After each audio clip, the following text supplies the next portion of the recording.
Every child is a winner. చదువులో, తెలివితేటల్లో, ఆలోచన విధానంలో, నాయకత్వ లక్షణాల్లో వారు ఏ రంగంలో ముందున్నారో గుర్తించి విజేతలుగా నిలపడమే ఉల్లంపర్రు మాంటిసోరీస్ ప్రత్యేకత. పాలకొల్లు పట్టణంలో ఉన్నత విద్యతో పాటు భవిష్యత్తులో బాగా సెటిల్ అవుతున్న వారిలో అత్యధికులు ఉల్లంపర్రు మాంటిసోరీస్ విద్యార్థులే. Good morning, children. This is Swapna Priya working as the teacher of Montessori's English Medium School. Today, I came here in front of you to speak the online class about classification of plants. Before going to the topic, just I want to ask you for one thing, that do you observe the supermarket anytime? I think you have went with your parents so many times. What you are observe? You can observe so many varieties of things like grocery items, dry fruits, vegetables, fruits. These all items you can observe. Is it easy to pick up the thing whatever you want? Yes, it is easy to pick up the thing whatever you want, because they are separated into some groups, so that we can easily pick up the thing whatever. Or else if you want a fruit, or else if you want a vegetable, you can pick up it easily. In the similar way, if you go to the garden, what do you observe? You observe so many different types of plants, and you can also see some big plants, some tall plants. So like that you will find a different variety of plants. Here, do you know that these plants are also classified into some groups? Today we are going to learn about this classification of plants in our topic, classification of plants. So today we are going to discuss about the classification of plants. Do you observe? Some plants will have the flowers and some plants don't have the flowers. Now I am going to show you some flowering plants and non-flowering plants. Some plants will have the flowers and some plants do not have the flowers. Today we are going to discuss about the flowering plants and non-flowering plants. Now I will show you the flowers. So these are the flowering plants.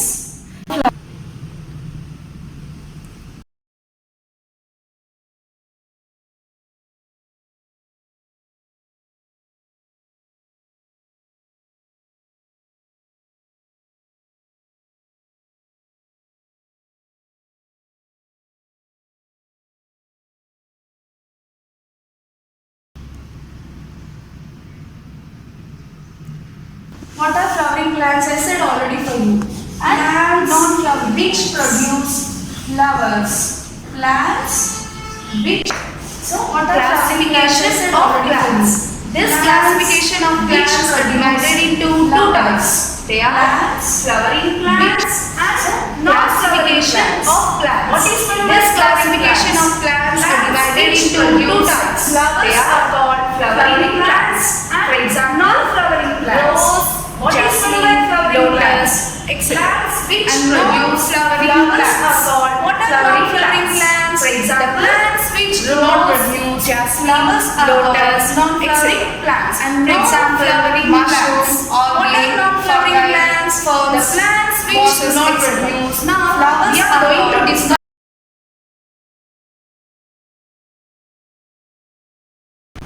Flower produces fruits. A fruit contains seeds in it.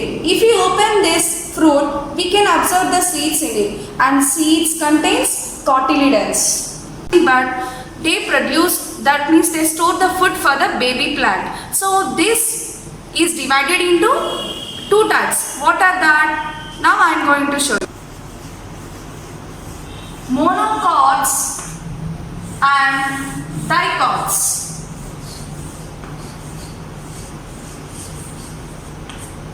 I said already, the fruits contains seeds and seeds contain the cotyledons. What is the helpful of the cotyledon? Cotyledon, it helps to are divided into monocots and dicots. Monocots, I said seed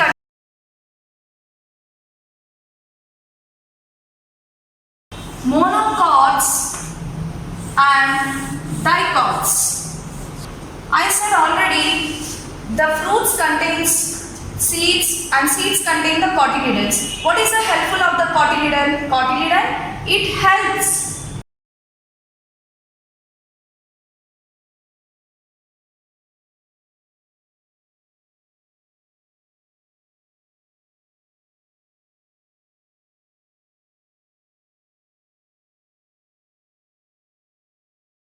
one cotyledon. It contains two cotyledons. It contains monocots are the seeds which contain one cotyledon. For example, if you take a corn seed, what you will do, if you want to remove the outer part of a corn seed, you cannot remove it easily because it is very hard. It cannot be taken easily as like a bean seed, and it does not split into two parts like a bean seed. So you can divide the bean seed into two parts, but can you divide the corn seed into two parts? We cannot divide. It remains one piece. This corn seed remains one piece. So we can say it is having one cotyledon, and we can say that it is a monocot. I said monocot is having only one cotyledon. So we can say that corn seed is also having the one cotyledon. Therefore, we can say corn seed is an example for the monocot. Now I am going to show you more examples for the monocots. The examples of the monocots, not only the corn seed, you can observe rice, and this is coriander seeds, and this are the sago seeds. So these are all the examples of monocot seeds. Monocots are seeds which have only one cotyledon. That means we cannot divide these seeds into two parts.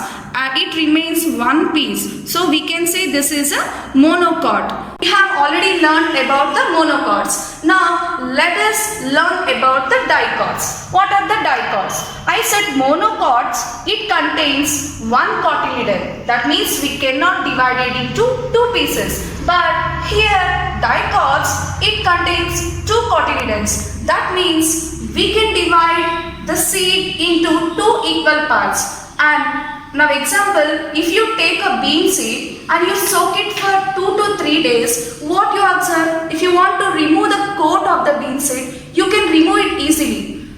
Whatever the part present outside is nothing but the seed coat. The seed coat is nothing but the outer covering of a seed. We can take out the outer covering easily as possible.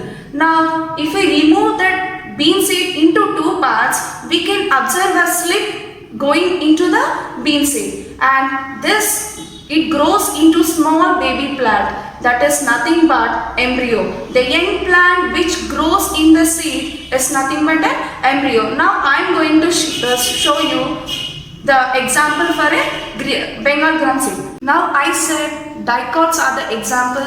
It contains two cotyledons. That means if we divide the dicots, it remains into two parts. We can divide it easily, and we can remove the coat as easily as possible. That outer coat is nothing but a seed coat. Now I am going to show you the example like a bean seed only. I have taken the example for a Bengal gram seed. Now I will show you Bengal gram seed which is raw. This is a raw Bengal gram seeds. You can observe these are the raw Bengal gram seed. But we cannot remove this raw Bengal gram seed coat easily. So it is very hard. If you see this raw Bengal gram seed, the coat is this is a raw Bengal gram seed. Now if you open this seed coat, can you open the seed coat? We cannot open this seed coat because it is very hard. Now if I soak this raw Bengal gram seeds in water for 2 to 3 days, now you can observe this raw Bengal gram seeds like this. Now I am going to open the seed coat for this. See, you can observe we can take easily the outer part of a seed. So this is nothing but seed coat. This is nothing but seed coat. This is a Bengal gram seed which I soaked for 2 to 3 days. I have removed already the seed coat, and if you observe this, there is a slit going out, and this is nothing but a baby plant. The baby plant will comes from these two cotyledons. If you open, that means I can divide this cotyledons into two parts. So I can say this is a dicot. Actually I can't open the seed for a corn seed, but I can open for this Bengal. Now this Bengal gram I soak it for 2 to 3 days. Now I can open this Bengal gram seed coat easily. I have opened it and showed to you. Now I can divide this dicot into two equal parts. So I can say this is an example for a dicot seed, and you can also observe the root which is coming from this. This is nothing but, that means the baby plant will come like this, and these two cotyledons will store the food for the baby plant, and this is a baby plant which comes from this seed. Now I have explained you monocots and dicots. What are these? These are the examples for a flowering plants. Now already I have explained you the flowering plants. Now let us see non-flowering plants. So what are the examples for non-flowering plants? What are non-flowering plants? First of all, the plants which do not produce flowers are called non-flowering plants. For example, mushroom, algae, fungi, fern, mosses. These are all the examples for non-flowering plants. Now, I am going to explain you about this non-flowering plants. First of all, let's go for the algae. So, do you find algae? Yes, you can find, but you don't know that it is an algae or not. Now, you collect some pond water in one glass. What do you observe? If you observe that water, that pond water, and just you remain it for 5 minutes to 10 minutes, you can observe some green color organisms which are moving in the water. You can only observe by using the magnifying lens.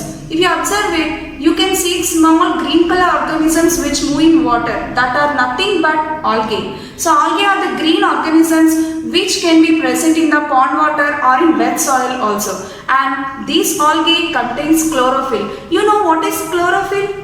Chlorophyll is nothing but which helps the plants to prepare their own food. Actually, plants will have the chlorophyll so they can prepare their own food, some plants.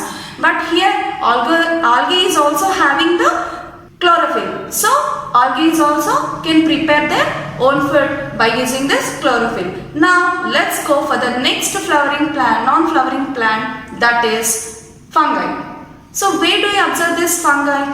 If you observe the bread, if you leave the bread for 10 to 15, that means 10 to 5 days, you can observe the bread will be stale. That means if you observe the stale bread, you can observe some black color part. So it will have a small pin head-like structure. So that is nothing but fungi. And these fungi do not have chlorophyll. So actually I said chlorophyll helps the plants to prepare their own food. But this fungi do not prepare their own food because it does not have any chlorophyll. So fungi depends upon the decaying matter or decayed matter. As fungi do not have chlorophyll, it depends upon the dead or decaying matter. So here, by using this fungi, a famous scientist called Alexander Fleming, he discovered a penicillin. Okay, now let us discuss about the mosses. So where do you observe this mosses? The spelling of mosses is M-O-S-S-E-S.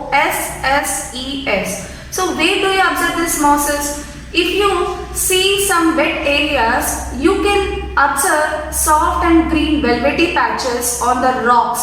So these are nothing but the mosses. If you observe through the magnifying lens, you can observe the mosses like this. It will have the stem, the roots, the leaf. It will have a root, leaves and stem like this. So this is the example for a mosses. If you observe the magnifying lens, this can be seen like this. These are the mosses. Now let us discuss about the another non-flowering plant, that is fern. So where do you observe this fern? So mainly during the rainy season, we can observe this fern plants near the hills. If you go and observe near the hills, you can observe the fern plants. So these fern plants have true roots, leaves and stem like other plants also. And the stem of this fern plant is called a rhizome. And the leaves of the fern plant are called the fronds. So here I said the flowering plants can reproduce by using the flower. Then how the non-flowering plants will reproduce? Now you may have a doubt. Now I am going to explain you. This non-flowering plants, for example, you take a fern plant. if you observe the leaf very closer, you can observe some spore cases. Spore cases are nothing but small holes. These leaves contains a small holes. So these are called the sori. So by using this sori, we can have the reproduction. The plant will get the reproduction by using this sori. So this helps the non-flowering plants helps in reproduction. Now I am going to show you the reproductive parts for this algae, fern, frond and fungi. Now I am going to show you the spore cases for the non-flowering plants. So first of all, you take the algae. So this is an algae. This is a structure of algae. So the spore cases for this algae, this is the spore cases. If you observe through the magnifying lens, you can observe the spores of algae. Now let's come to the fungi. So I said already, if you observe a stale bread, you can observe the fungi. It doesn't contain any chlorophyll. If you observe the fungi by using the magnifying lens, you can observe the spores of fungi, which helps in reproduction. And next goes to the moss. So this mosses, I said already for you, we can observe during the monsoon season. They are the soft velvety patches. If you observe the spore cases for the moss, so these are the spore cases for the moss. And this is a fern plant. The spore cases for this fern plant is this. These are the spores of ferns. Not only this. Now some plants produce cones instead of flowers. So and their seeds found in cones. Now you have observed the spore cases of non-flowering plants. I think you have understand the topic. Now once again I just want to say for you the topic. So this is a classification of plants. Our topic is classification of plants. The plants are classified into flowering plants and non-flowering plants. What are flowering plants? Flowering plants are nothing but the plants which produces flowers are called flowering plants. For example, rose, jasmine, lotus, etc. And what are non-flowering plants? The plants which do not produce flowers are called non-flowering plants. For example, mushroom, algae, fungi, ferns, mosses, etc. Now, these flowering plants again divided into two parts. They are monocots and dicots. What are monocots? Monocots are nothing but which contains only one cotyledon. That means that seed will stay in one piece. It cannot be divided into two parts like a bean seed. So we can call it as a monocot, and this monocot came from a Greek word monos. Monos means single. That means it is having a one cotyledon. It contains one cotyledon. Example, corn seed, maize, rice, wheat, etc. These all comes under monocots. And what are dicots? Dicots are nothing but it contains two cotyledons. That means we can divide a seed into two equal parts, that are dicots. Dicots examples are Bengal gram, black gram seeds and bean seeds, etc. Now let us go for the non-flowering plants. What are the examples of non-flowering plants? First of all, we discuss about the algae. Algae is a non-flowering plant. They are the green organisms which can be found in the pond water. If you observe this through the magnifying lens, we can observe this algae like this. And this algae contains a chlorophyll which can prepare their own food. And next, fungi. Where do we observe this fungi? If you observe a stale bread, you can observe the fungi structure by using the magnifying lens. You can observe the small pin head-like structure. This is the structure of the fungi. You can observe by using the magnifying lens. And this fungi do not contains a chlorophyll, so they depend on dead and decaying matter. And next comes to the mosses. So this is the structure of mosses plant. If you observe by using the magnifying lens, you can observe the stem, roots and leaves. Every part it contains for the mosses. And next comes to the fern plant. So this is a fern plant. This is a structure of fern plant. It contains leaves, and this leaves contains a spore cases. I have showed already to you the spore cases which helps in reproduction for this fern plant, and these leaves of fern plant are called fronds, F-R-O-N-D-S, and the stem of the fern plant is called the rhizome. The spelling of rhizome is R-H-I-Z-O-M-E. Now I explained everything about the classification of plants. I hope you understood my topic, classification of plants. Thank you, children.